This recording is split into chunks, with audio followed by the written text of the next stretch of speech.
The fluorescent lights in Sunset Care Home buzzed above me like angry wasps as I struggled to button my cardigan with fingers that refused to cooperate. 8 months after my stroke, my left side still betrayed me daily, a constant reminder of how quickly life can change. I used to command a classroom, my voice carrying through lecture halls, my mind sharp and words precise. Now, I sat in a wheelchair, fighting to align buttons, fighting to maintain dignity in a place that felt more like a warehouse for the forgotten than a sanctuary for healing. Need help with that, Mrs. Sullivan. A young aide poked her head in, already halfway out the door before I could answer. They were always rushing here, too many patients, too few staff.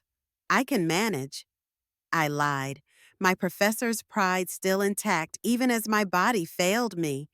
It took 3 more minutes of fumbling before I gave up, leaving the buttons misaligned. I glanced at the clock, 2:15 p.m. Robert was late as usual, my only child. My son, who promised he'd always take care of me after I sold my house to fund his business venture 10 years ago, the same business that now apparently afforded him a new Lexus while I sat in this glorified storage facility for the elderly. When he finally arrived at 2:40, he didn't apologize for his tardiness. "Hey, Mom," he kissed my cheek perfunctorily, the scent of expensive cologne hanging in the air between us. "How's it going today?" The food was cold again, and I waited 2 hours for someone to help me to physical therapy. I kept my voice steady, determined not to sound like the complaining old woman they all expected. Robert checked his watch, then his phone. They're understaffed everywhere these days. "I was thinking," I said carefully, "that maybe with some in-home help, I could manage I caught myself, not my house anymore. At your guest room, perhaps." His sigh was barely concealed. "Mom, we've discussed this. I can't afford private home care. This place is what fits our budget right now." Our budget? As if my teacher's pension that helped pay for this place was insignificant compared to his contribution. I changed the subject. "Did Melissa enjoy the Disney trip?" His eyes widened slightly, caught off guard. "How did you—" "Jason showed me pictures on his phone last visit. The Cinderella castle looked beautiful at night." Robert shifted uncomfortably. "It was a package deal. Very affordable." The words hung between us like an accusation. His definition of affordable apparently included vacations, but not adequate care for his mother. "Lisa and the kids send their love," he said, already standing. "I've got a client meeting at 4, so I should get going." 20 minutes? That's what I was worth in his busy schedule. After he left, I wheeled myself to the window, watching his gleaming car pull away. 10 years ago, when John died, I'd sold our home of 30 years, the home where Robert had grown up, and handed my son nearly every penny to save his failing business. "I'll always take care of you." Mom, he'd promised as I signed away my independence. That's what family does. A light knock interrupted my thoughts. Diana, the youngest nurse on staff, entered with a gentle smile. "Rough visit?" she asked, noting my expression. "Just short," I replied, my throat tight. She knelt beside my wheelchair, her eyes kind. "You know, Mrs. Sullivan, some people don't deserve the parents they have." I covered her hand with mine, grateful for this small compassion from a stranger when my own blood offered none.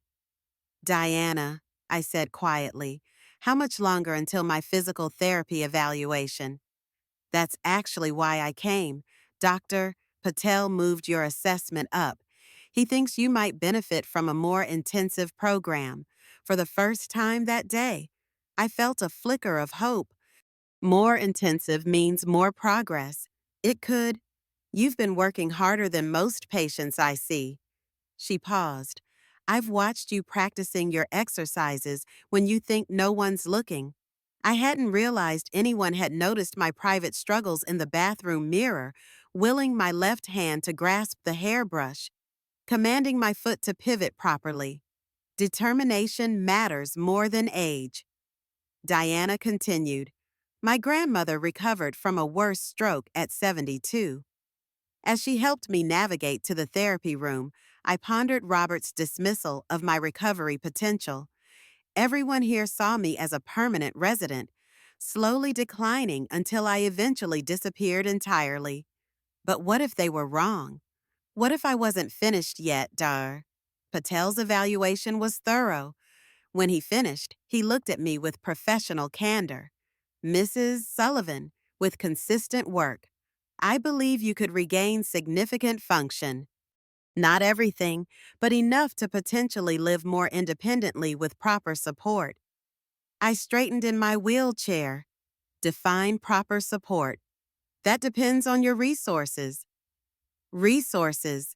The word echoed in my mind as I was wheeled back to my room. The resources I'd given away, believing in promises that had evaporated as quickly as Robert had from my room today. As the afternoon light faded, I made a decision.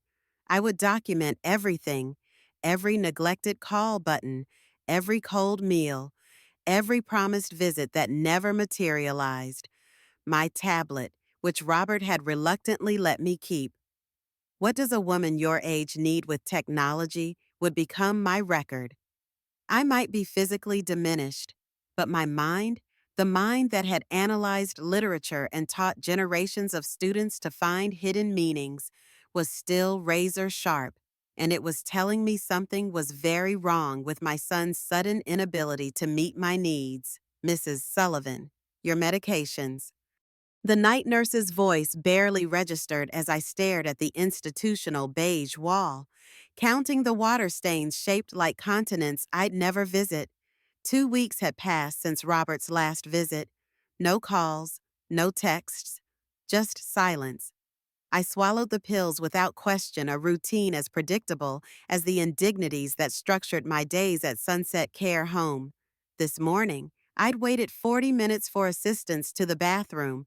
By the time someone responded, it was too late. The humiliation burned hotter than any physical pain. The physical therapist left this for you.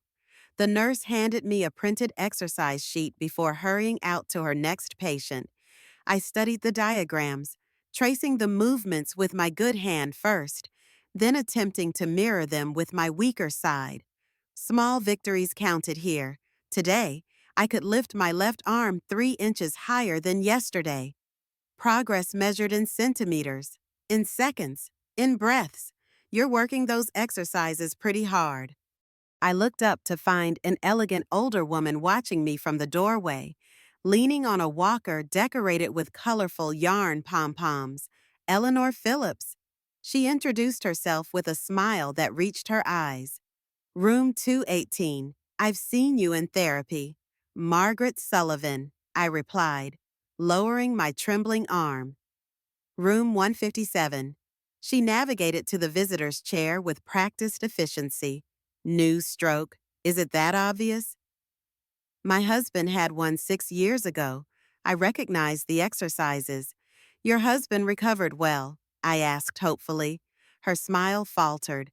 Charles passed last year, pneumonia, but he'd regained enough mobility to play with our great-granddaughter. That meant everything to him. We sat in comfortable silence before Eleanor spoke again. My daughter's supposed to visit today. She manages my finances now, says it's easier that way. There was something in her tone that made me ask, and is it easier? Eleanor's laugh held no humor. She bought a new car with my retirement money last month, but she brings the grandchildren at Easter, so I don't complain. Before I could respond, a conversation in the hallway caught my attention. Moved to a shared room to reduce costs. Her son called again. It was Gretchen, the charge nurse with permanently pinched features. Didn't he just cancel his visit? Another voice responded. Says his mother exaggerates her needs. Always has, according to him. Typical family dumping ground situation. My body went cold. Robert was reducing my care, claiming I exaggerated. Eleanor noticed my expression and reached for my hand. You heard something unpleasant. I nodded, unable to speak past the betrayal lodged in my throat. The walls here might as well be made of paper, she said. I've learned more about my children from overheard phone calls than from their actual visits. That evening, I powered up my tablet, the one connection to independence Robert had reluctantly allowed me to keep. My grandchildren had insisted, arguing their grandmother needed to see their baseball games and dance recitals through video calls. Those calls rarely came now. I opened a new document and began typing awkwardly with my right hand. Day 1 of documentation. Robert canceled visit. Overheard staff saying he's requested I be moved to a shared room to reduce costs. Claims I exaggerate my needs. Waited 40 minutes for bathroom assistance today. Meal was cold again. PT says improvement possible with intensive therapy. I synced the document to my email account, creating a record that existed beyond these walls. A small act of self-preservation that felt surprisingly powerful. As I prepared for bed, Diana stopped by for her evening rounds. I heard the Johnsons are moving Mr. Peterson to a shared room, I commented casually. Diana's hands paused while checking my blood pressure. The facility director makes those decisions, not the Johnsons. But family requests carry weight. She met my eyes. They shouldn't. Not when it impacts care quality. But money talks. Mrs. Sullivan, especially in places like this. I nodded, adding another note to my mental file. You know, Diana said, voice lowered, there are resources for elder advocacy, organizations that help navigate these situations.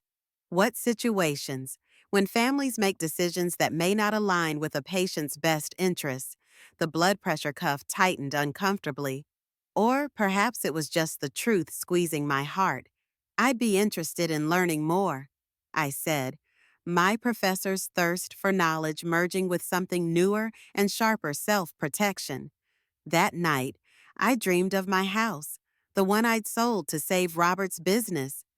In the dream, I stood in my old kitchen, fully mobile, making Sunday dinner while John read the newspaper at the table, glasses perched on his nose, the home we'd built together, sacrificed for a son who now considered me a burden. I woke with tears on my face and a resolution forming in my mind. Something had to change. I just didn't know how to make it happen with my limited resources and increasingly limited body. Limited. Little did I know, change was already moving toward me in the form of a long-delayed letter. Mrs. Sullivan, there's mail for you. Diana's voice pulled me from the fog of afternoon medication. 3 weeks at Sunset Care Home had taught me the rhythm of institutional living. Wake, medicate, eat, therapy, rest, eat, medicate, sleep, rinse, and repeat until death provided the only real escape. Mail was an anomaly in this sterile routine. It's been sitting at the front desk for a while. Diana apologized, handing me a crisp envelope. Sometimes things get overlooked. The return address read Readers and Associates, Attorneys at Law, Boston, Massachusetts. My fingers trembled as I opened it, and not just from post-stroke weakness. Dear Ms. Sullivan, we regret to inform you of the passing of Harold Blackwood on March 15th. As executors of Mr. Blackwood's estate, we are contacting you as a named beneficiary in his will. Please contact our office at your earliest convenience to discuss this matter. Sincerely, James Winters, Esquos, Harold, my mother's brother, the uncle who had paid for my college education when my parents couldn't afford it, the brilliant engineer whose letters had sustained me through graduate school, the family connection that had dissolved after my marriage to John, a man my uncle had warned was beneath my potential. Harold had been right about John's financial irresponsibility, but wrong about his heart. We'd been happy despite our modest means. After our estrangement, I'd occasionally followed Harold's career through professional journals, patents filed, innovations credited to his name, but we hadn't spoken in over 40 years. Bad news, Diana asked, noting my expression. My uncle died, I whispered, the words inadequate for the complex emotions colliding inside me. Grief for a relationship long lost, regret for decades of silence, and bewilderment at being named in his will. I'm sorry for your loss, Diana said automatically. I lost him a long time ago, I replied. We hadn't spoken since before Robert was born. With Diana's help, I called the number on the letterhead. After navigating a labyrinth of receptionists, I reached James Winters himself, Mrs. Sullivan. He greeted me warmly. I'm pleased you contacted us. I understand you're currently in a care facility. I explained my situation briefly, the stroke, my limited mobility, the arrangement with my son. I see, he said, his tone shifting subtly. Perhaps I should speak with your son about the inheritance. Then, as your caretaker, something in his phrasing sent warning signals through my mind. What exactly did my uncle leave me? Mr. Winters. A pause. Harold Blackwood left you his entire estate. Mrs. Sullivan, after taxes and fees, it's valued at approximately $8 million. The room tilted. I gripped my wheelchair armrest, anchoring myself against the vertigo of sudden possibility. Mrs. Sullivan, are you there? Yes, I managed. I'm just surprised. Your uncle never married or had children. He had quite a successful career in engineering and patent development. According to our records, he kept every letter you sent him during your college years. He mentioned you often in our meetings. A tide of emotion washed over me. Harold had remembered me all these years, had thought of me while I'd been building my life, raising Robert, teaching my students. Should I contact your son to help facilitate the transfer of assets? Mr. Winters prompted again. The question crystallized something inside me, a lifetime of making responsible choices, of putting others first, of trusting family. And where had it left me in a substandard care facility, waiting 40 minutes for bathroom assistance while my son canceled visits and plotted to reduce my care? No, I said firmly. Not yet. I'd like to understand my options first. Of course. Mr. Winters replied, his tone suggesting approval. We can arrange a private consultation. Given your mobility issues, perhaps I could come to you. As we finished the call, Diana returned with my evening meal, lukewarm meatloaf and congealed gravy. Everything okay? She asked, noting my dazed expression. I considered telling her, this kind young woman who'd shown me more compassion than my own son had in months. But caution, a new protective instinct, held me back. Just processing, I said. My uncle was not someone I expected to remember me. That night, I added to my growing digital journal. Harold remembered me, all these years while I was teaching literature to ungrateful freshmen, raising an increasingly distant son, and gradually losing John to heart disease. Harold remembered our connection, while I gave everything to a son who now considers me a burden.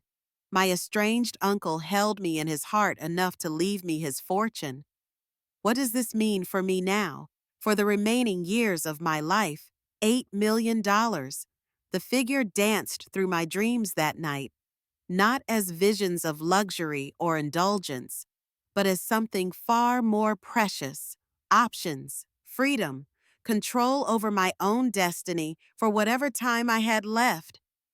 Morning brought clarity and resolve. I needed to move carefully, strategically. This unexpected gift from Harold could change everything, but only if I was smarter about it than I'd been about selling my house to Robert. I would need allies, information, a plan, and most importantly, I would need to understand exactly who my son had become in the years I'd spent seeing only what I wanted to see. The next day, I called Robert with a deliberately vague message about important financial matters we need to discuss. After weeks of ignored calls and canceled visits, it took only the hint of money to bring him running. He burst into my room without knocking, his tie slightly askew, the only visible crack in his usually polished exterior. Mom, I got your message. What's this about financial news? I folded my hands in my lap, a gesture of calm I didn't entirely feel. Hello, Robert. It's good to see you, too. He had the decency to look slightly abashed. Sorry, work's been crazy. How are you feeling? About the same as when you last asked 3 weeks ago. He winced, then pulled up the visitor's chair. You mentioned something financial. I studied my son's face, the face I'd once wiped ice cream from, the face I'd watched graduate college, the face that now showed more interest in me than it had in months, all because of the possibility of money. I received a letter, I began, measuring my words carefully. My Uncle Harold passed away.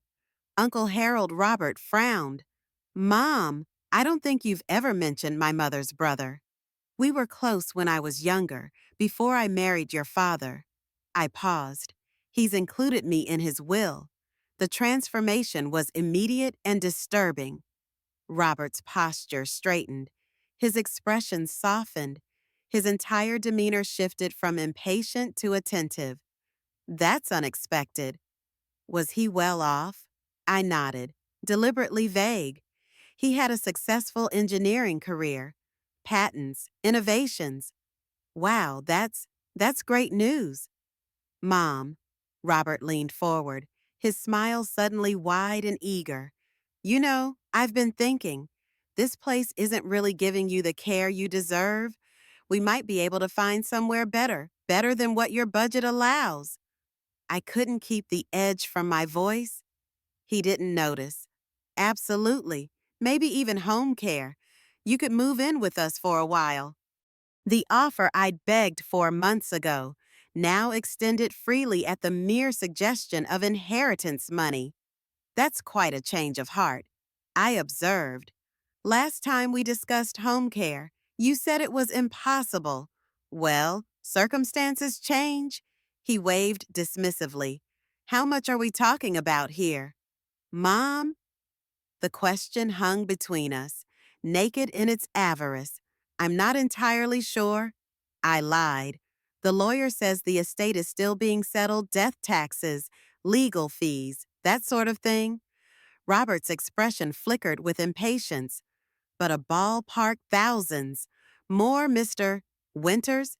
That's Harold's attorney says it will take time to get the full picture. These things are complicated. I can help with that. I know people who specialize in estate matters. Of course he did. People who would tell him exactly how to access my money most efficiently. That's thoughtful. But Mr. Winters seems quite competent. I changed the subject. How are Lisa and the kids? I've missed them. The conversation that followed was painfully revealing. Not once did Robert ask how I'd been feeling, whether I was happy here, if I was making progress in therapy. Instead, he outlined increasingly elaborate plans for my future, all predicated on access to funds he knew nothing about. We could convert the den into a great first-floor bedroom for you, he enthused. Get one of those medical beds that adjusts. You'd be comfortable there. That sounds expensive, I noted mildly. Well, with Uncle Harold's help, he smiled as if we shared a private joke about a man he'd never met. When Robert finally left, promising to return tomorrow with Lisa to discuss options, I exhaled a breath I hadn't realized I'd been holding. My son, my only child, had revealed himself more completely in the past hour than in all the months I'd been at Sunset. Diana found me staring out the window an hour later. That bad, she asked. Checking my evening medications? Worse, I admitted. Diana, do you know anything about elder rights legal protections? She hesitated. Some. My grandmother had similar issues with family after her stroke. Would you help me research something I need information about financial protections, healthcare proxies, power of attorney? Diana's expression grew serious. Mrs. Sullivan, are you worried about your son's intentions? Let's just say I need to understand my options before making any decisions. She nodded slowly. I can help, but you should know this could get complicated. I thought about Robert's sudden interest in my care, his immediate plans for my money, his failure to even ask if I was happy. It's already complicated, I replied. I just need to make sure I'm not outmaneuvered again. That evening, I called Mr. Winters back, requesting a private meeting. We agreed he would visit in 2 days, officially to discuss routine paperwork. As I prepared for bed, my tablet pinged with an incoming email. It was from Robert, with floor plans for a mother-in-law suite addition to his house, already priced out at $175,000. He'd moved remarkably quickly for someone who'd had no time to visit his mother for weeks. I added to my digital journal, Robert visited immediately after hearing about potential inheritance.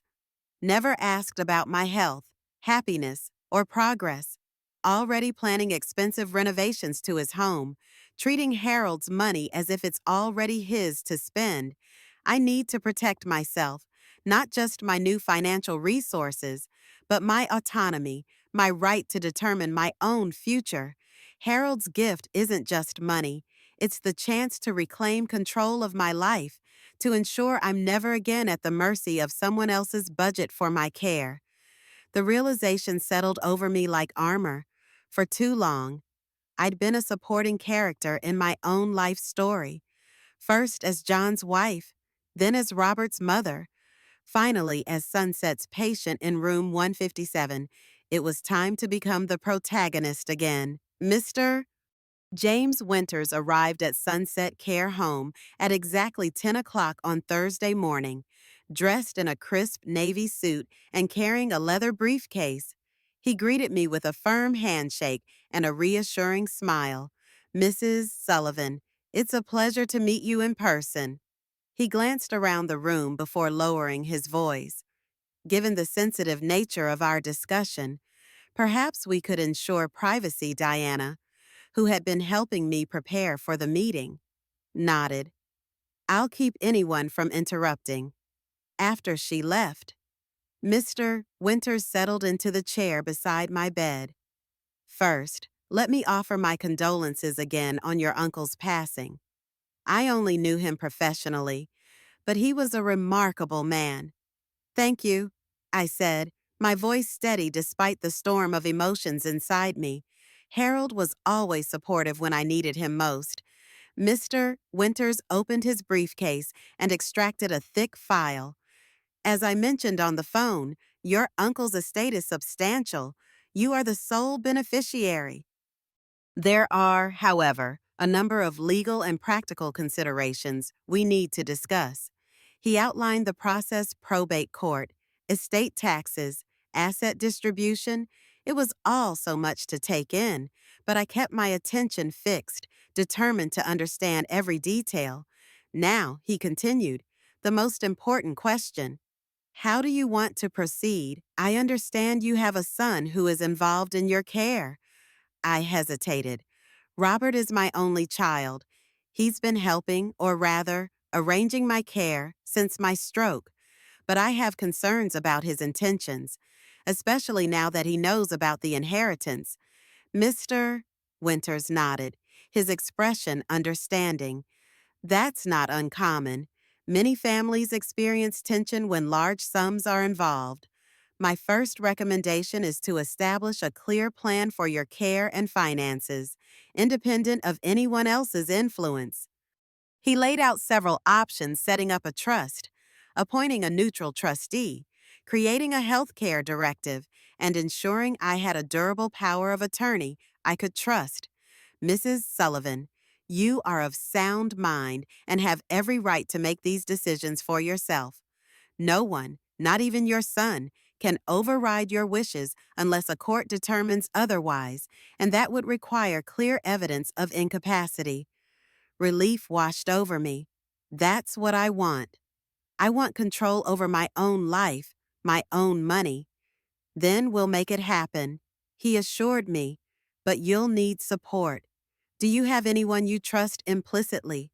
A friend? A relative? Perhaps a professional?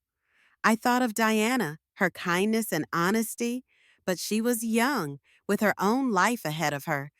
Then there was Eleanor, my new friend from down the hall, but she was in a similar situation, vulnerable herself. I'm not sure, I admitted, but I know I need to be careful. Mr. Winters smiled gently. That's wise.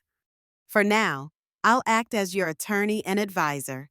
If you'd like, I can recommend a professional fiduciary, someone whose sole job is to manage your finances according to your wishes.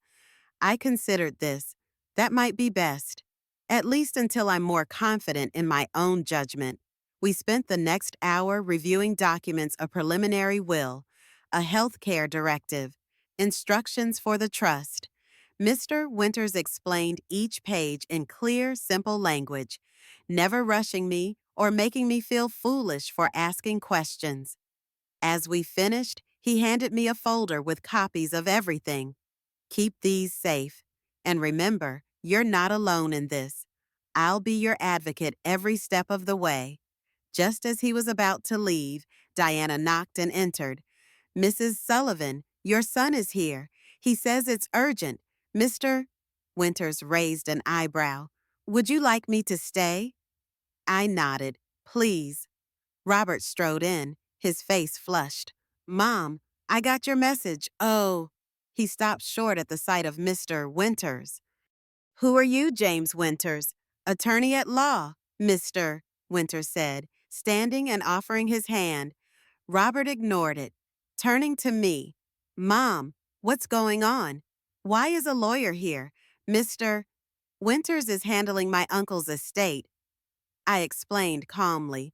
He's helping me understand my options. Robert's eyes narrowed. You don't need a lawyer for that. I can help you with all of it. Mr. Winters cleared his throat.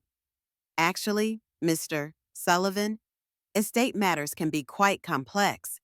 It's standard practice to have legal counsel, especially with an estate of this size. Size, Robert repeated, his tone sharp. How big are we talking about? Mr. Winters glanced at me. I gave a slight nod. After taxes and fees, your mother stands to inherit approximately $8 million. Robert's mouth fell open. For a moment, he simply stared at me, then at Mr. Winters, then back at me. 8 million, Mom. That's incredible. Why didn't you tell me? I wanted to understand everything first, I said quietly. Robert's excitement was palpable. This changes everything. We can get you the best care possible. You can move in with us, or we can buy you a place of your own. Whatever you want. He turned to Mr. Winters. What do we need to do to get the money transferred? I can help with all the paperwork. Mr. Winters remained calm. Mrs. Sullivan is fully capable of making her own decisions. My role is to ensure her wishes are carried out, not anyone else's. Robert's smile faltered. Of course, but I'm her son. I'm just trying to help. I appreciate that. Robert, I said, but I want to take my time with this. It's a lot to process. Robert's face darkened. Mom, you can't handle this on your own. You're not well. You need someone to look out for you. Mr. Winters stepped in. With all due respect, Mr. Sullivan, your mother is of sound mind and has every right to manage her own affairs. If she chooses to involve you, that's her decision. Robert glared at him, then at me. Fine, but don't let some stranger take advantage of you. Mom, you know I only want what's best for you. He turned on his heel and left, the door slamming behind him. Diana, who had lingered in the hallway, came in. Everything okay? Mrs. Sullivan, I took a deep breath. It will be, thank you. Diana, Mr. Winters packed up his briefcase. I'll be in touch soon with next steps. In the meantime, don't sign anything without consulting me. And if your son pressures you, call me immediately after he left. Diana sat beside me. That was intense. Are you all right? I will be, I said, though my hands were shaking. I just need to stay strong. Diana squeezed my hand. You're not alone, Mrs. Sullivan. I'll help however I can. Later that afternoon, Eleanor stopped by. I heard there was some excitement in your room today, she said, settling into the chair with her walker. I filled her in on the basics, the inheritance, Robert's reaction, Mr. Winter's advice. Eleanor listened intently, then nodded. You're doing the right thing. Margaret, money changes people, even the ones we love the most.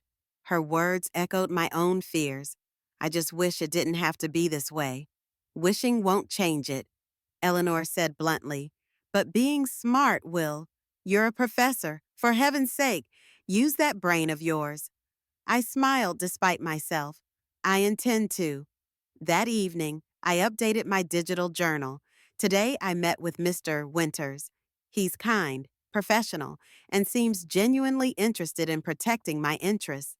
Robert's reaction to the news was predictable. He sees the money as his, not mine.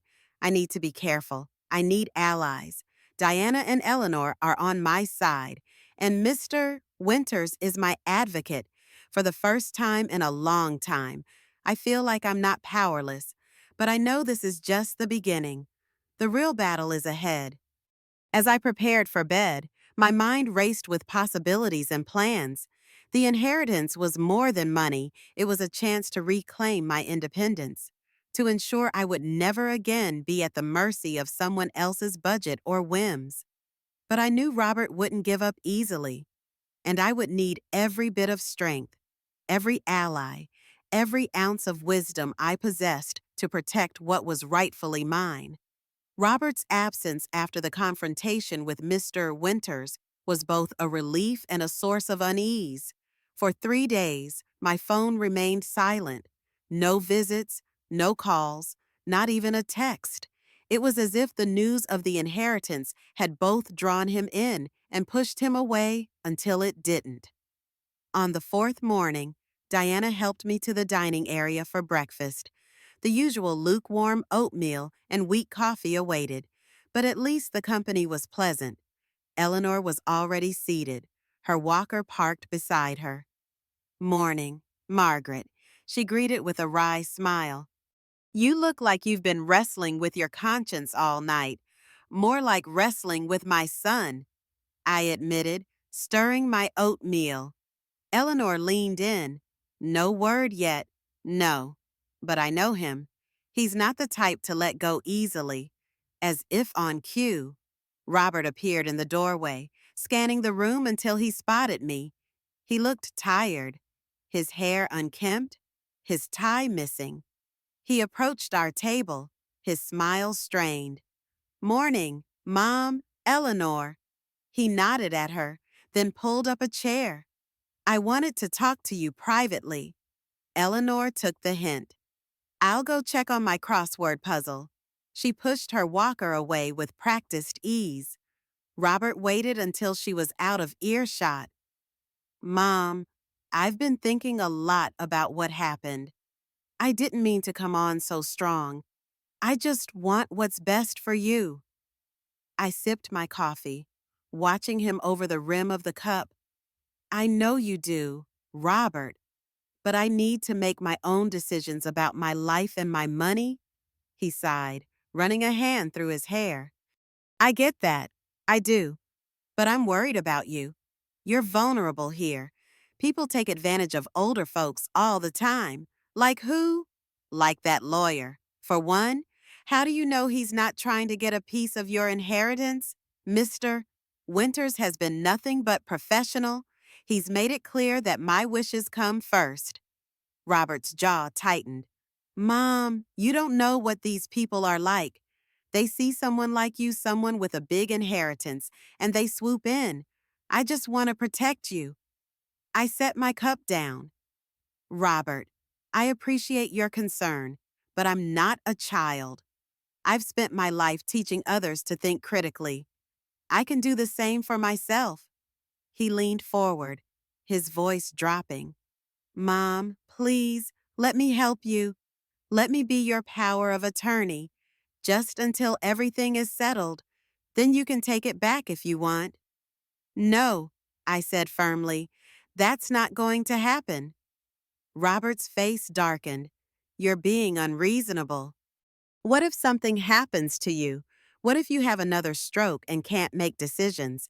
That's why I'm setting up a health care directive and a trust. Mr. Winters is helping me with all of it. Robert's hands clenched into fists on the table. You're trusting a stranger over your own son. I'm trusting myself, Robert, and I'm getting professional advice. He stood abruptly, the chair scraping against the floor. Fine, but don't come crying to me when someone takes advantage of you. He stormed out, leaving me with my cold coffee and the curious stares of the other residents. Diana appeared a moment later. Everything okay? Just family drama, I said, trying to smile. She sat beside me. He's not going to give up.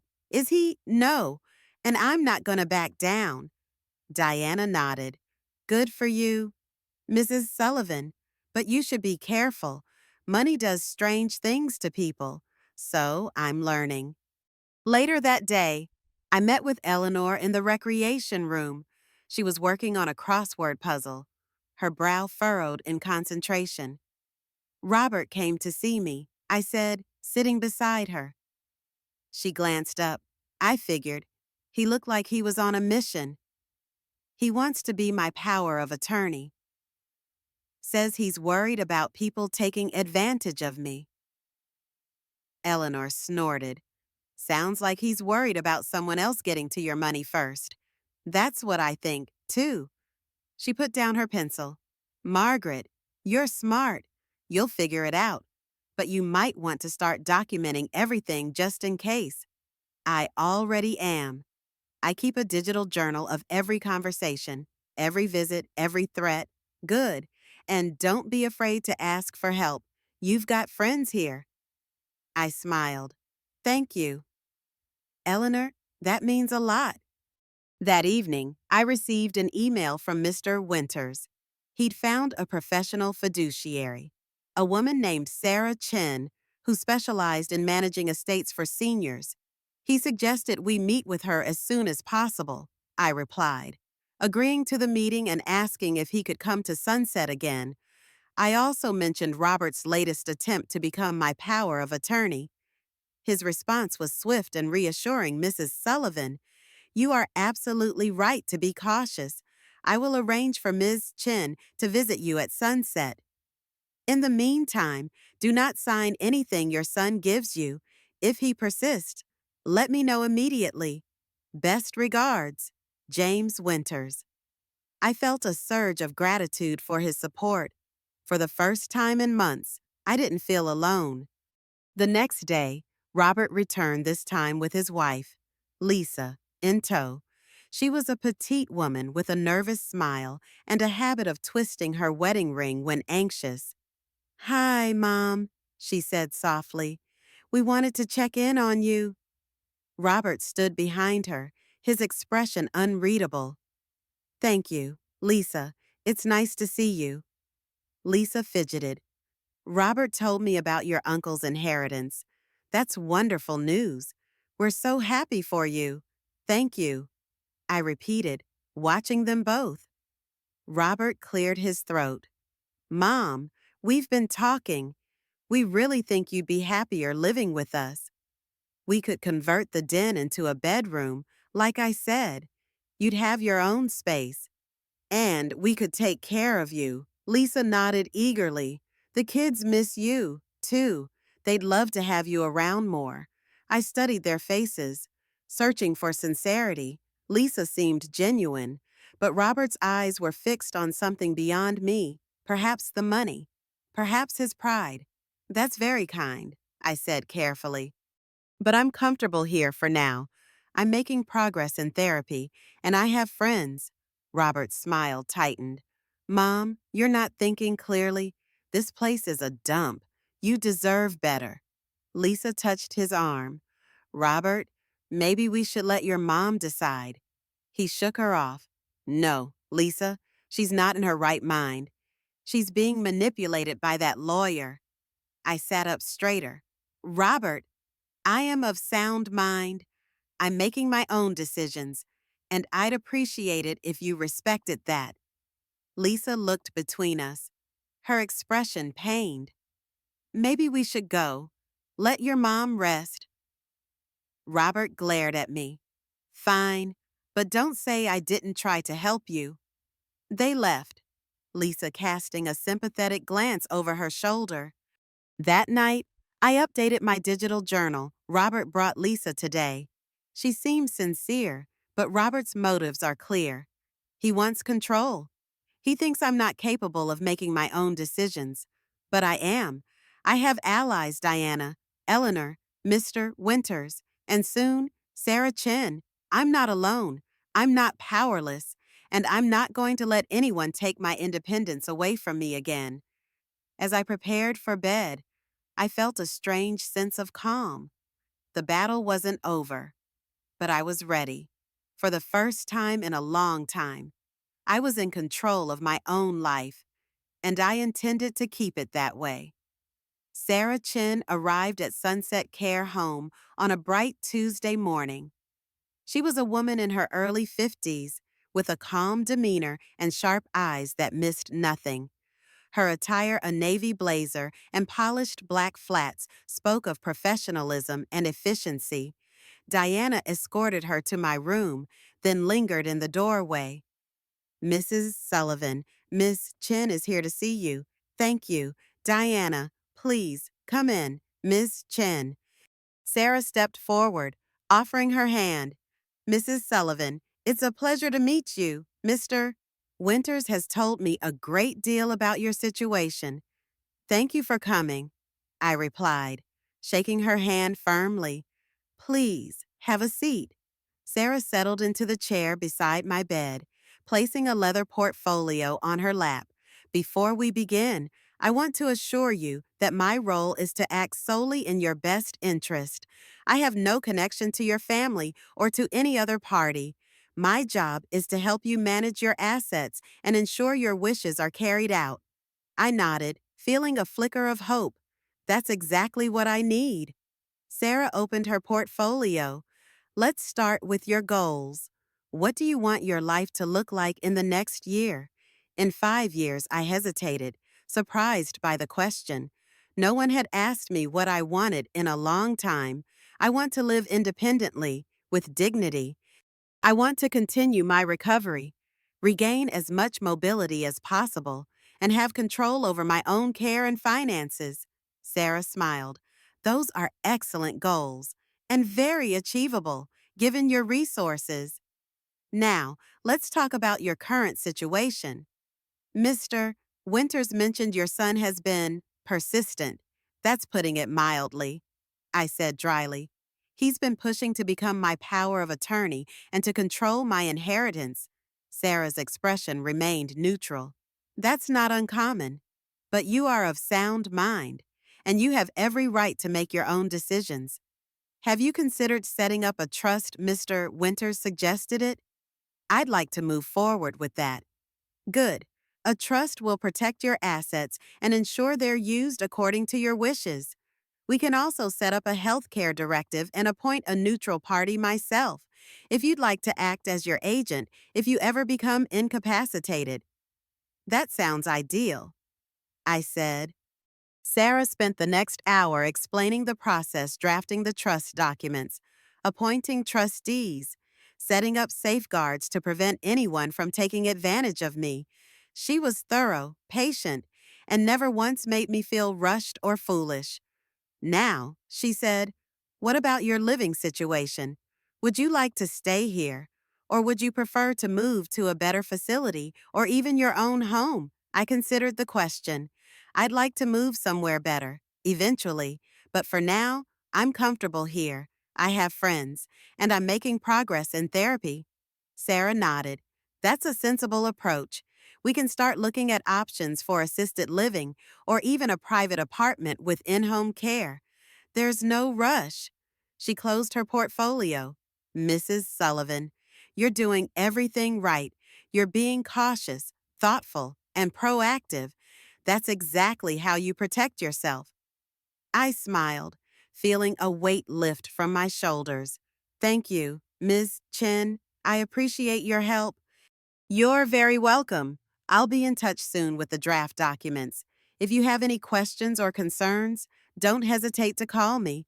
After she left, Diana returned with my afternoon medications. Everything go okay? She asked. Better than okay, I said.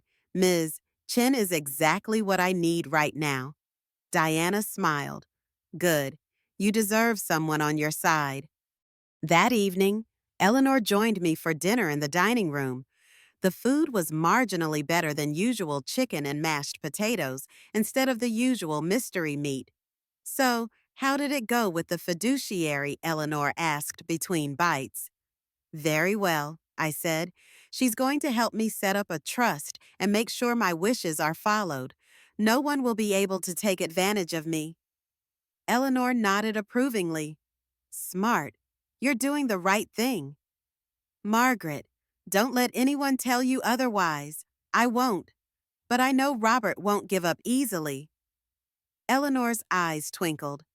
Then you'll just have to be smarter than he is. And from what I've seen, that won't be hard. I laughed, feeling lighter than I had in months. A few days later, Mr. Winters called to confirm that the trust documents were being drafted. He also mentioned that Robert had contacted his office, requesting information about the estate. I told him, politely but firmly, that all communication must go through you. Mr. Winters said. He wasn't happy, but he backed off for now. Thank you, I said. I'm sure he'll try again. Probably, but we'll be ready. That night, I updated my digital journal. Met with Sarah Chen today. She's exactly the kind of advocate I need: professional, independent, and focused on my best interest. We're moving forward with the trust and healthcare directive. Robert is still trying to get information, but Mr. Winters is keeping him at bay. For the first time in a long time, I feel like I'm in control. I have allies, a plan, and hope for the future. I won't let anyone take that away from me. As I prepared for bed, I thought about Harold, the uncle I'd lost touch with so long ago. His gift had given me more than money. It had given me a chance to reclaim my life, and I intended to make the most of it. Weeks passed with surprising calm. The trust documents were finalized and signed. Sarah Chen was officially appointed as my fiduciary, and Mr. Winters kept Robert at a respectful distance. I settled into a new routine: mornings with Eleanor and Diana, afternoons with physical therapy, evenings updating my digital journal. For the first time in years, I felt a sense of control, of ownership over my own life. But peace, as I was learning, was a fragile thing. One afternoon, as I was finishing my therapy session, Diana appeared in the doorway, her expression unreadable. Mrs. Sullivan, your grandson is here to see you. Jason. I hadn't seen him in weeks. He was usually busy with school and sports, and his visits had become rare since my stroke. Send him in, please. Jason shuffled into the room, his backpack slung over one shoulder, his face uncharacteristically serious. He was 15 now, tall and lanky, with his father's sharp features, but his mother's gentle eyes. Hey, Grandma, he said, hesitating by the door. Jason, come here. Give your grandma a hug. He crossed the room and wrapped his arms around me. His hug was warm, but there was tension in his shoulders. What brings you here today? I asked, studying his face. He glanced at the therapist, who took the hint and excused herself. When the door closed behind her, Jason pulled a chair close to my wheelchair. Grandma, I need to talk to you about something. It's about Dad. My stomach tightened. What about him?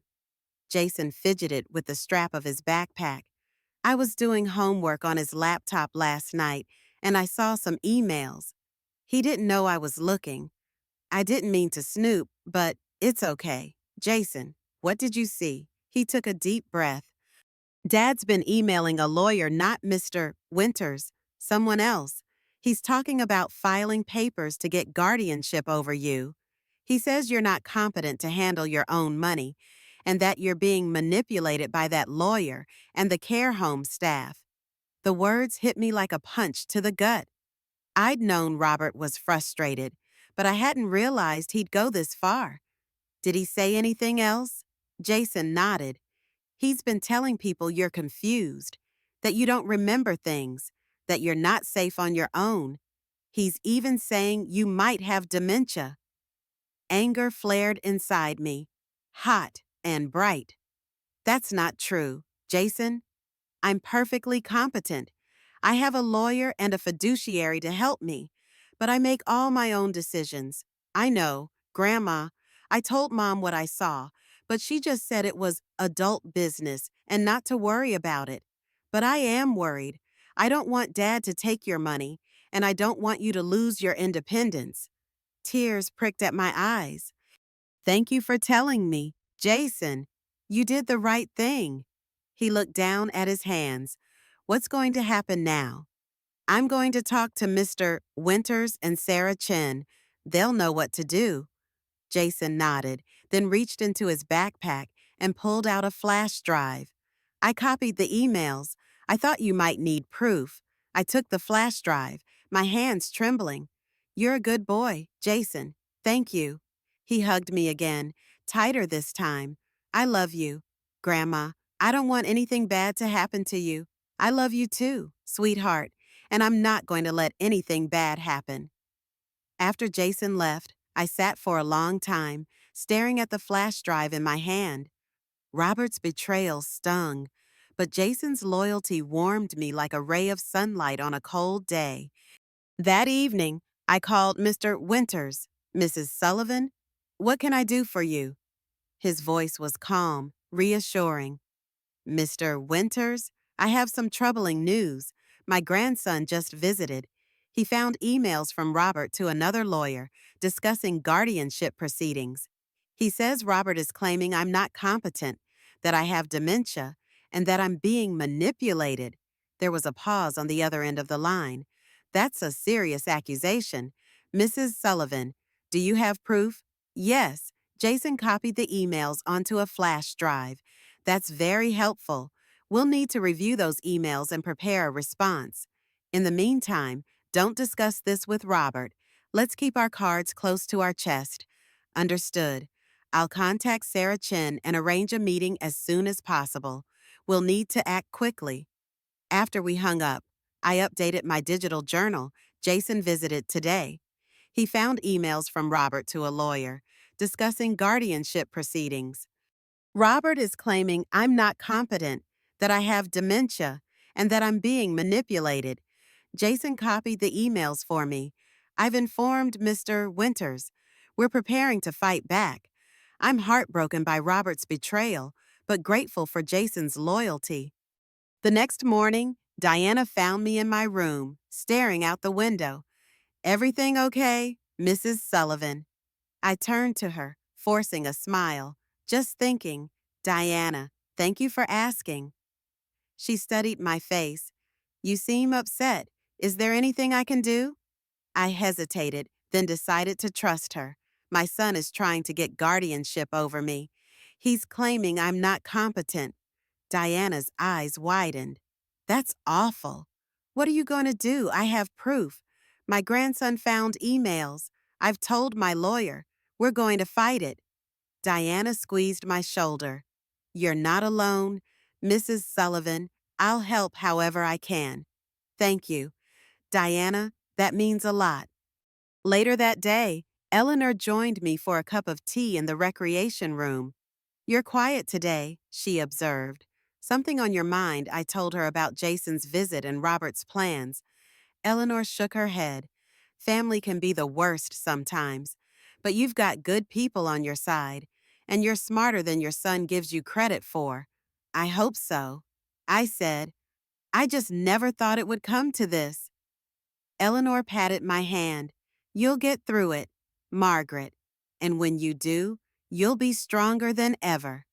Her words gave me comfort, but the road ahead still felt daunting. I had allies, but I also had an enemy in my own son, and the battle for my independence was just beginning. Within 2 days of my call, Mr. Winters and Sarah Chin arranged a meeting at Sunset Care Home. They arrived together, their expressions calm but determined. Diana, sensing the gravity of the situation, ensured our privacy by stationing herself outside the door. "Thank you both for coming so quickly," I said as they settled into chairs beside my bed. "Mr. Winters nodded. "Of course, Mrs. Sullivan. This is a serious matter, and we need to act swiftly." Sarah produced a laptop from her briefcase. "If you don't mind, I'd like to review the emails your grandson gave you." I handed her the flash drive. As she inserted it, I watched their faces, searching for reassurance. They didn't disappoint. Their professionalism and focus gave me strength. Sarah scanned the documents, her eyes darting across the screen. "These are concerning, but not unusual in these cases. Robert is working with a lawyer named David Mercer. They're discussing filing for guardianship based on alleged cognitive decline and undue influence from outside parties that would be us." Mr. Winters leaned forward. "The good news is, you're of sound mind, and we have a strong case. The bad news is, these proceedings can be stressful and invasive. You'll likely have to undergo a mental competency evaluation, and there will be a court hearing." I took a deep breath. "I can handle it. I have nothing to hide." Sarah smiled. "That's the spirit. We'll prepare a counterpetition, gather evidence of your competency, and line up witnesses. Diana, Eleanor, and your therapist can all testify on your behalf." Mr. Winters added, "We'll also highlight Robert's financial motives. The timing of his petition right after you inherited is suspicious, to say the least." "What about Jason?" I asked. "He's just a boy. I don't want him dragged into this." Sarah's expression softened. "We'll do everything we can to protect him, but his testimony and the emails are very valuable. We may need to use them if Robert pushes forward." I nodded, though my heart ached at the thought of putting Jason in the middle of this mess. "What's our next step?" I asked. Sarah closed her laptop. "First, we'll notify Robert's lawyer that we're aware of their intentions and that we intend to oppose any guardianship petition. Second, we'll prepare our own documentation medical records, statements from your caregivers, and evidence of your decision-making capacity. Third, we'll arrange for a private psychiatric evaluation to establish your competency beyond any doubt." Mr. Winters handed me a folder. "Here's a draft of our response. Review it when you have time, and let us know if you have any questions." I took the folder, grateful for their thoroughness. "Thank you both. I don't know what I'd do without you." Sarah squeezed my hand. "You're doing everything right. Mrs. Sullivan, we're here to support you every step of the way." After they left, Diana returned to help me settle in for the evening. "Everything go okay?" she asked, her voice gentle. "As well as can be expected," I replied. "We're preparing for a legal battle. Robert is trying to get guardianship over me." Diana's eyes flashed with anger. "That's not right. You're the most competent person in this place." I smiled at her loyalty. "Thank you, Diana. They're going to need you to testify on my behalf." She nodded firmly. "I'll do whatever it takes." That night, I updated my digital journal, met with Mr. Winters and Sarah Chin today. We're preparing to fight Robert's guardianship petition. They're gathering evidence, arranging for a psychiatric evaluation, and lining up witnesses. I'm nervous, but determined. I won't let Robert take my independence away. The next morning, Eleanor joined me for breakfast. You look like you're carrying the weight of the world, she observed. Just the weight of a legal battle, I said, trying to sound lighter than I felt. Eleanor patted my hand. You'll get through this, and when you do, you'll be unstoppable. Her confidence was contagious. Thank you, Eleanor. I may need you to testify, too. She grinned. I'd love to give that son of yours a piece of my mind. We laughed, and for a moment, the weight lifted. Over the next week, the preparations continued. A psychiatrist visited to evaluate me. She was a no-nonsense woman in her 60s, with sharp eyes and a brisk manner. Mrs. Sullivan, I'm Dr. Patel. I understand you're being evaluated for competency. That's correct, I said. She asked a series of questions: my name, the date, the president, the city I lived in. She tested my memory, my reasoning, my ability to perform simple calculations. She asked about my family, my career, my plans for the future. I answered each question calmly and clearly. At one point, she asked, "Why do you think your son is seeking guardianship?" I met her gaze. Because I've inherited a significant sum of money and he wants control of it, Dr. Patel's eyebrows rose. That's very candid. It's the truth. She nodded, making a note. You're very articulate, Mrs. Sullivan. I see no evidence of cognitive decline. When she finished, she shook my hand. I'll prepare my report and send it to your attorney. You're more than competent to manage your own affairs. I thanked her, relieved but not surprised. I'd spent my life thinking, analyzing, teaching. My mind was still my greatest asset. That evening, Diana brought me a letter. It was from Robert's lawyer, David Mercer, formally notifying me of the intent to file for guardianship. I read it carefully, my hands steady.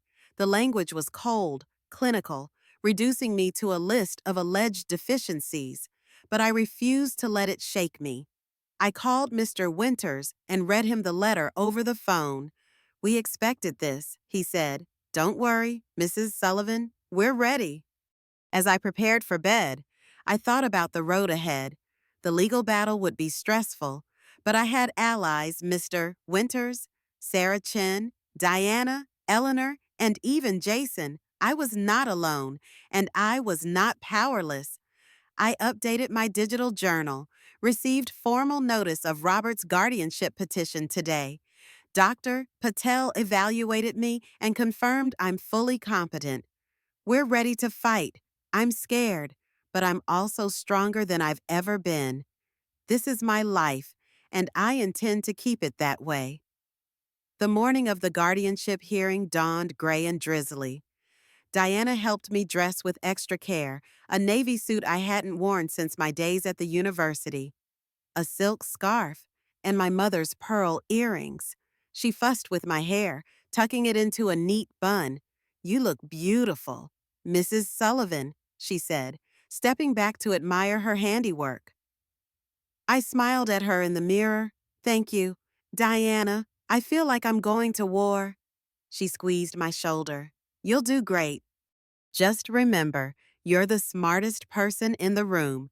Sarah Chin arrived promptly at 9, her briefcase in hand. Ready, Mrs. Sullivan.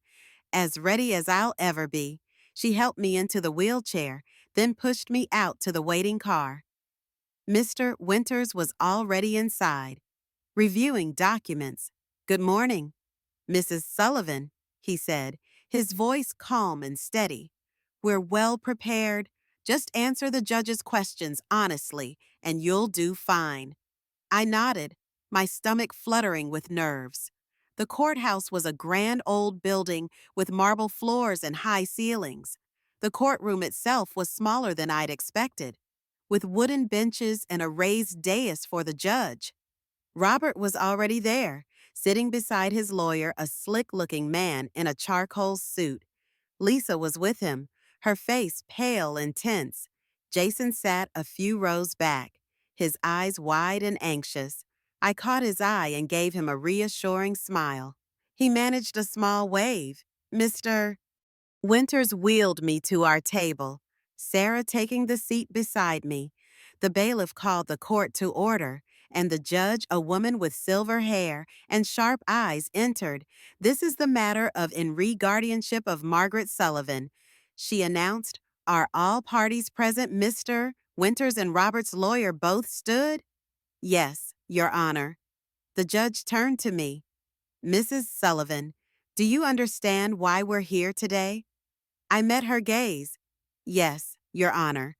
My son is seeking guardianship over me, claiming I'm not competent to manage my own affairs. I disagree." She nodded, her expression unreadable. "Let's proceed." Robert's lawyer, David Mercer, went first. He painted a picture of a confused, vulnerable woman, manipulated by outsiders and unable to make sound decisions. He cited concerns from Robert about my memory, my judgment, and my susceptibility to undue influence. "We have evidence," he said, "that Mrs. Sullivan is not capable of managing her significant inheritance. We ask that the court appoint her son as guardian to protect her interests."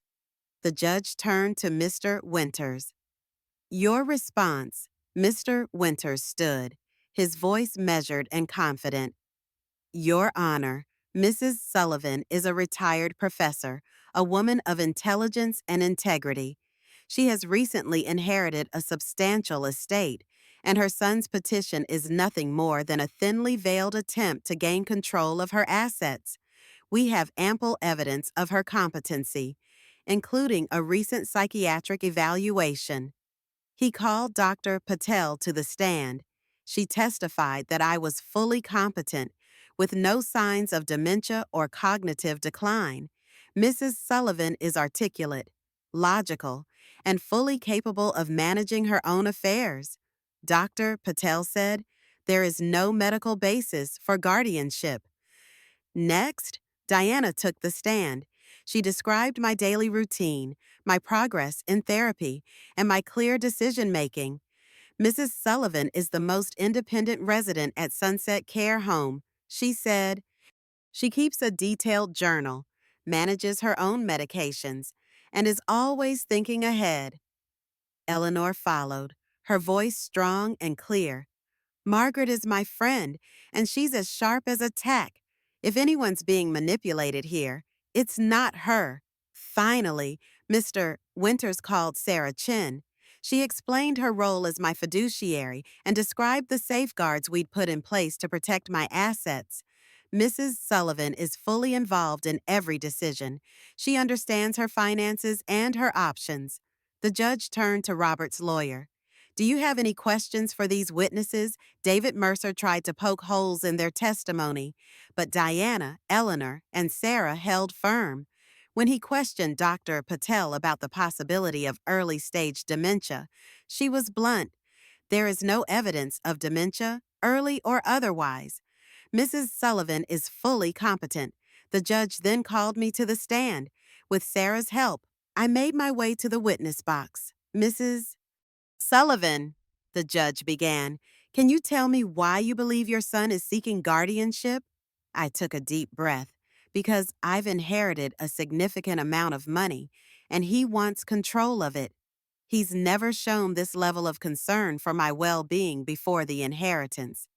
"And how do you feel about his petition?" "I feel betrayed." I said honestly. "I've always put my family first, but now I realize I need to put myself first. I'm perfectly capable of managing my own life and my own money." The judge's expression softened slightly. "Thank you, Mrs. Sullivan." David Mercer rose to cross-examine me. He tried to trip me up with questions about dates, names, and recent events, but I answered each one calmly and accurately. when he asked if I felt pressured by Mr. Winters or Sarah Chin. I shook my head. They've been nothing but supportive. They've never pressured me to do anything I didn't want to do. Finally, the judge called Robert to the stand. He looked nervous, his hands fidgeting in his lap. "Mr. Sullivan," the judge said, "why do you believe your mother needs a guardian?" Robert cleared his throat. "I'm just concerned for her well-being. She's had a stroke, and I worry she's not able to make good decisions anymore. Did these concerns arise before or after she inherited a significant sum of money?" Robert hesitated. "After, I guess. But it's not about the money. It's about her safety." The judge raised an eyebrow. "Your mother has a team of professionals helping her, including a fiduciary and a lawyer. Why do you believe you're better qualified to manage her affairs?" Robert shifted in his seat. "I'm her son. I know her best. Yet you haven't visited her regularly, and you've only recently shown interest in her care. Is that correct?" Robert's face reddened. "I've been busy with work and family, but I care about my mother." The judge made a note, then dismissed him. After closing arguments, the judge took a brief recess to consider her decision. When she returned, she looked directly at me. "Mrs. Sullivan, I find no evidence that you are not competent to manage your own affairs. The petition for guardianship is denied. You are free to continue making your own decisions with the support of your fiduciary and legal team." Relief flooded through me. I glanced at Robert, who looked stunned and angry. Lisa was crying quietly. Jason, in the back row, gave me a thumbs up. The judge continued, "Mr. Sullivan, I urge you to reconsider your priorities. Family is about more than money. It's about respect, love, and support." With that, she adjourned the hearing. Outside the courtroom, Robert stormed off without a word. Lisa lingered, her eyes filled with tears. "I'm sorry, Mom," she whispered. "I didn't know it would come to this." I reached for her hand. "It's not your fault. Lisa, take care of yourself and Jason." She nodded, then hurried after Robert. Jason hung back, his expression conflicted. "Are you okay, Grandma?" I smiled at him. "I'm fine, sweetheart. Thank you for everything." He hugged me tightly. "I love you. Grandma, I love you too." Jason, Mr. Winters and Sarah congratulated me as we left the courthouse. "You did wonderfully." "Mrs. Sullivan," Sarah said, "you should be proud of yourself."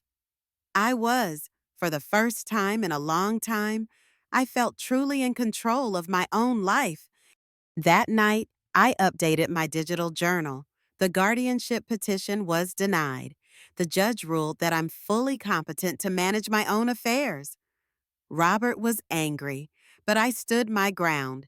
I have my independence, my dignity, and my future. I am not alone. I am not powerless. I am Margaret Sullivan, and I am free.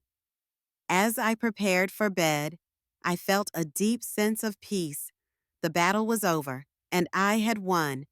But I knew the journey wasn't finished. There were still choices to make, plans to set in motion, and a new life to build. And I was ready for whatever came next. The morning of the guardianship hearing dawned gray and drizzly. Diana helped me dress with extra care, a navy suit I hadn't worn since my days at the university, a silk scarf, and my mother's pearl earrings. She fussed with my hair, tucking it into a neat bun. "You look beautiful, Mrs. Sullivan," she said, stepping back to admire her handiwork. I smiled at her in the mirror. "Thank you, Diana. I feel like I'm going to war." She squeezed my shoulder. "You'll do great. Just remember, you're the smartest person in the room." Sarah Chin arrived promptly at 9, her briefcase in hand. "Ready, Mrs. Sullivan." As ready as I'll ever be, she helped me into the wheelchair, then pushed me out to the waiting car. Mr. Winters was already inside, reviewing documents. Good morning, Mrs. Sullivan, he said, his voice calm and steady. We're well prepared. Just answer the judge's questions honestly, and you'll do fine. I nodded, my stomach fluttering with nerves. The courthouse was a grand old building with marble floors and high ceilings. The courtroom itself was smaller than I'd expected, with wooden benches and a raised dais for the judge. Robert was already there, sitting beside his lawyer, a slick-looking man in a charcoal suit. Lisa was with him, her face pale and tense. Jason sat a few rows back, his eyes wide and anxious. I caught his eye and gave him a reassuring smile. He managed a small wave. Mr. Winters wheeled me to our table, Sarah taking the seat beside me. The bailiff called the court to order, and the judge, a woman with silver hair and sharp eyes, entered. This is the matter of in re guardianship of Margaret Sullivan. She announced, are all parties present? Mr. Winters and Robert's lawyer both stood. Yes, Your Honor. The judge turned to me. Mrs. Sullivan, do you understand why we're here today? I met her gaze. Yes, Your Honor. My son is seeking guardianship over me, claiming I'm not competent to manage my own affairs. I disagree. She nodded, her expression unreadable. Let's proceed. Robert's lawyer, David Mercer, went first. He painted a picture of a confused, vulnerable woman, manipulated by outsiders and unable to make sound decisions. He cited concerns from Robert about my memory, my judgment, and my susceptibility to undue influence. We have evidence, he said, that Mrs. Sullivan is not capable of managing her significant inheritance. We ask that the court appoint her son as guardian to protect her interests. The judge turned to Mr. Winters. Your response. Mr. Winters stood, his voice measured and confident. Your Honor, Mrs. Sullivan is a retired professor, a woman of intelligence and integrity. She has recently inherited a substantial estate, and her son's petition is nothing more than a thinly veiled attempt to gain control of her assets. We have ample evidence of her competency, including a recent psychiatric evaluation. He called Dr. Patel to the stand. She testified that I was fully competent, with no signs of dementia or cognitive decline. Mrs. Sullivan is articulate, logical, and fully capable of managing her own affairs. Dr. Patel said, there is no medical basis for guardianship. Next, Diana took the stand. She described my daily routine, my progress in therapy, and my clear decision-making. Mrs. Sullivan is the most independent resident at Sunset Care Home, she said. She keeps a detailed journal, manages her own medications, and is always thinking ahead. Eleanor followed, her voice strong and clear. Margaret is my friend, and she's as sharp as a tack. If anyone's being manipulated here, it's not her. Finally, Mr. Winters called Sarah Chin. She explained her role as my fiduciary and described the safeguards we'd put in place to protect my assets. Mrs. Sullivan is fully involved in every decision. She understands her finances and her options. The judge turned to Robert's lawyer. Do you have any questions for these witnesses? David Mercer tried to poke holes in their testimony, but Diana, Eleanor, and Sarah held firm. When he questioned Dr. Patel about the possibility of early-stage dementia, she was blunt. There is no evidence of dementia, early or otherwise. Mrs. Sullivan is fully competent. The judge then called me to the stand. With Sarah's help, I made my way to the witness box. Mrs. Sullivan, the judge began, can you tell me why you believe your son is seeking guardianship? I took a deep breath, because I've inherited a significant amount of money, and he wants control of it. He's never shown this level of concern for my well-being before the inheritance. And how do you feel about his petition? I feel betrayed.